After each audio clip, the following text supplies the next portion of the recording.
Good morning guys, welcome back to our YouTube channel. बिल्कुल exact है, क्या है एग्जैक्ट, लगभग बराबर है। लेकिन अगर मैं यहाँ पर बात करूँ तो वेट ऑफ द बॉडी क्या है, वेट ऑफ बॉडी क्या है, बढ़ रहा है। क्या हो रहा है, बढ़ रहा है। यानी कि अगर हम उस दुनिया की बात करें जहाँ पर चीज़ें बहुत ही ज़्यादा स्पीड से घटित हो रही हैं, तो वहाँ पर जो बॉडी का एग्जैक्ट वेट है उससे थोड़ा सा हमें बढ़ा हुआ आभास हो रहा है। और अगर मैं इसी की बात करूं तो यहाँ पर हमारा समय क्या है, परिवर्तित नहीं हो रहा है। लेकिन अगर मैं ये बात करूं कि जो समय, जितना समय यहाँ घुमा बीता था, यहाँ पर अगर 1 घंटा बीता हो, सपोज कीजिए यहाँ पर क्या बीता हो, 1 घंटा, तो यहाँ पर कितना बीता होगा, 1 घंटे से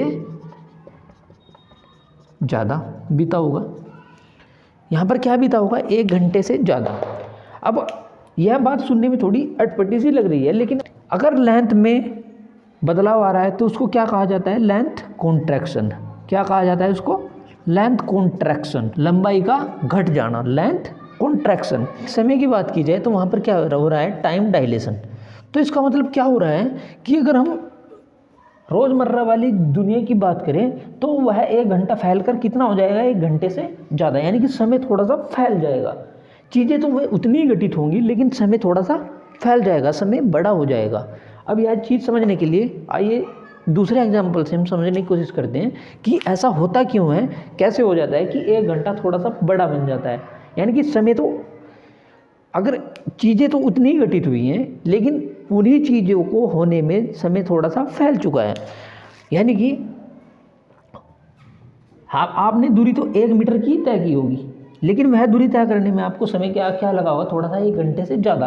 अब इस बात को आइए समझते हैं दूसरे उदाहरण से। सपोज करते हैं यह कोई व्यक्ति है, इसको एक यान दिखा जिसकी रफ्तार क्या है, लाइट की स्पीड के लगभग बराबर है।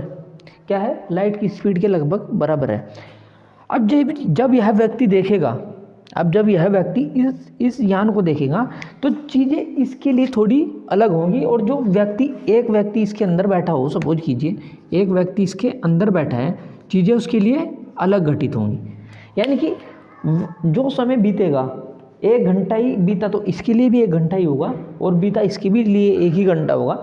लेकिन इस व्यक्ति को इसका 1 घंटा बड़ा दिखाई देगा। क्या दिखाई देगा, बड़ा। तो इसका मतलब जो व्यक्ति जहाज के अंदर, यान के अंदर बैठा है, उसको समय थोड़ा धीमा गुजरता हुआ दिखाई देगा। और जो व्यक्ति बाहर बैठा है उसके लिए समय थोड़ा तेज गुजरेगा। अब इसी बात को आइए समझते हैं।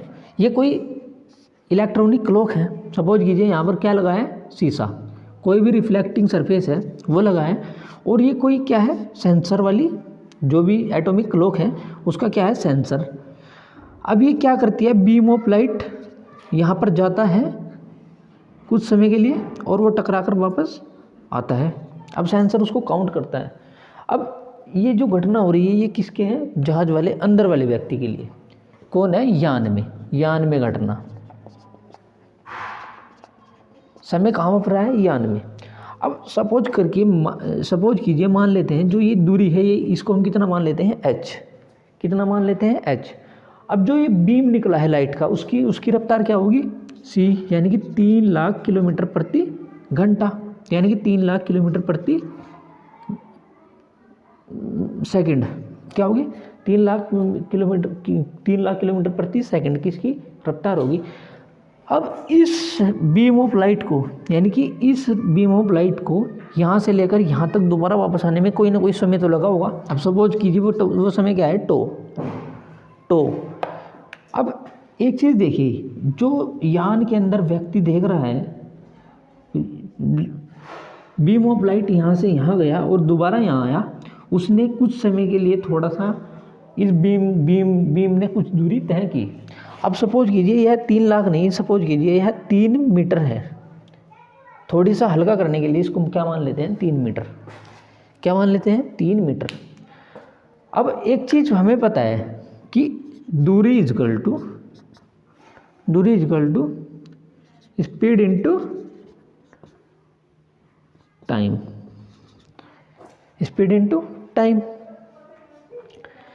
अब माना ये जो दूरी है ये कितनी है, 6 मीटर। सपोज कर लेते हैं कि ये दूरी कितनी है, 6 मीटर। कितनी है, 6 मीटर। तो एक चीज़ देखिए, ये 6 मीटर यानी कि कितनी दूरी होगी, 6 गुणा 6 और 6 12। तो यानी कि ये 12 मीटर की दूरी तय करने में, 12 मीटर की दूरी तय करने में कितना लगा होगा। स्पीड कितनी है इसकी, 3 मीटर, जो कि हमने अभी मानी है पर सेकंड, गुणा टाइम यानी कि टो। तो टो कितना हो गया यहाँ पर, 12/3। कितना, 12/3। तो यानी कि कितनी सेकंड गुजरी, 4 सेकंड। कितनी गुजरी, 4 सेकंड। यानी कि यान के अंदर जो व्यक्ति इस बीम ऑफ लाइट को देख रहा है, महसूस कर रहा है, उसके लिए समय कितना गुजरा, 4 सेकंड। लेकिन अगर मैं यही इस बाहरी व्यक्ति की तुलना में बात करूँ, जो ये इसमें सेंसर रखा है, रिफ्लेक्टिंग सरफेस इसमें रखा है, इसके बारे में मैं बात करूँ, इसकी तुलना में यह जहाज आगे जा रहा है। अब यहाँ से बीम ऑफ लाइट यहाँ पर गया और फिर यहाँ पर आएगा। ये जो केस था ये तो इस वाले व्यक्ति की तुलना में था। अब इस वाले की तुलना में बात करें, फिलहाल जहाज यहाँ था, जब इसने इस बीम को देखा तो फिलहाल जहाज यहाँ था। अब थोड़ा सा जब ये यहाँ पर आएगा बीम, तो जहाज थोड़ा सा आगे सरक जाएगा। कहाँ सरक जाएगा, थोड़ा सा आगे। अब सपोज कीजिए जहाज कहाँ पर आ गया, यहाँ पर। अब ये बीम भी थोड़ा सा कहाँ सरकेगा, आगे। अब बीम यहाँ पर है, अब बीम को दोबारा कहाँ आना है, नीचे। बीम को कहाँ आना है, यहाँ पर दोबारा इसी सेंटर पे आना है। अब जहाज़ थोड़ा सा यान हमारा और ज़्यादा आगे सरक गया। कहाँ पर सरक गया, आगे। अब सपोज कीजिए यहाँ आ गया। अब बीम भी हमारा कहाँ आएगा, यहाँ आएगा, और हमारा सेंसर भी यहाँ पर आएगा। तो एक चीज़ देखिए, शुरुआत व्यक्ति ने देखने की कहाँ से की थी, यहाँ से। और बीम ऑफ लाइट उसको नीचे किस जगह की दूरी पर दिखा, यहाँ की। तो यानी कि यहाँ पर भी वो यही था बीम, और यहाँ पर भी वो यही था बीम। अब जो ऊपर टॉप मोस्ट पोजीशन थी वो कहाँ पर थी, वो यहाँ पर थी, देखो यहाँ पर, ठीक है। अब बीम ने कितनी दूरी तय की, इस व्यक्ति की तुलना में बीम ने यहाँ से लेकर और यहाँ तक की दूरी उसने तय की। मतलब यहाँ से लेकर यहाँ से बीम टकराया और यहाँ पर आया, तो कितनी दूरी तय कर ली उसने, इतनी। यहाँ से ऐसे गया, यहाँ से ऐसे गया, किस व्यक्ति के रिस्पेक्ट में, बाहर वाले व्यक्ति के रिस्पेक्ट में। अब आइए देखते हैं कि यह दूरी वास्तव में कितनी हो सकती है। अब सपोज कीजिए ये दूरी कितनी हुई, सपोज कीजिए ये दूरी हुई कितनी, 24 मीटर, क्योंकि डबल से भी ज़्यादा इसने दूरी कवर कर दिया है। यह दूरी कितनी होगी, 24 मीटर। अब एक चीज़ देखिए, लाइट की स्पीड जो थी वो कितनी थी हमारी, 3।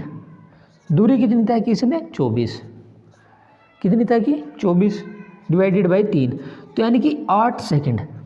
कितनी, 8 सेकंड। तो यानी कि ये बीम ऑफ लाइट को इसी जगह वापस आने के लिए बाहरी व्यक्ति को क्या लगा, कि इसने 8 सेकंड का समय ले लिया है, जबकि वास्तव में जो अंदर बैठा है उसके लिए कितना समय है, 4 सेकंड। तो यानी कि वही काम करने के लिए जो भी काम उसने किया है, वही काम बाहरी व्यक्ति को कितने सेकंड में लगा, वही काम 4 सेकंड ना लगकर उसको 8 सेकंड लगा। और सबसे बड़े मज़े की बात है कि ये जो ये अंतर आया है, यह एटॉमिक क्लॉक के आधार पर भी बिल्कुल सत्य माना गया है। और यानी कि समय फैल चुका है, और इस समय के फैलने की बात को हमारी एटॉमिक क्लॉक ने भी सिद्ध किया है। और जो ये फैला हुआ है इसी को क्या कहा जाता है, टाइम डायलेशन। इस व्यक्ति ने, बाहर खड़े व्यक्ति ने अपनी कितनी ज़िंदगी जी ली है, 8 सेकंड की, और इस अंदर बैठे व्यक्ति ने कितनी ज़िंदगी जी है, 4 सेकंड की। तो यानी कि कुछ समय बाद, अगर ये 2 साल तक बाहर रहे, ये तो केवल सेकंडों में है, अगर ये कुछ सालों तक बाहर रहे तो यानी कि ये जल्दी बूढ़ा हो जाएगा और ये अपनी उम्र को अभी जिएगा भी नहीं। तो यानी कि क्योंकि चीज़ें इस व्यक्ति के लिए थोड़ी तेज़ हो रही हैं और इस व्यक्ति के लिए थोड़ी कम हो रही हैं, यानी कि उतनी ही चीज़ें पूरी करने में इसको समय कितना लग रहा था, 4 सेकंड, और इतनी ही चीज़ें पूरी करने के लिए इस व्यक्ति को समय कितना लग रहा है, 8 सेकंड। यानी कि जो ये व्यक्ति 10 साल में 10 साल की ज़िंदगी में जिएगा, वो ये व्यक्ति कितनी साल की ज़िंदगी में जी लेगा, 5 साल की ज़िंदगी में। तो वो जो कोटेशन लिखा था कि 2 व्यक्ति थे जुड़वा भाई थे, वो इस आधार पर हमारा सत्य सिद्ध होता है।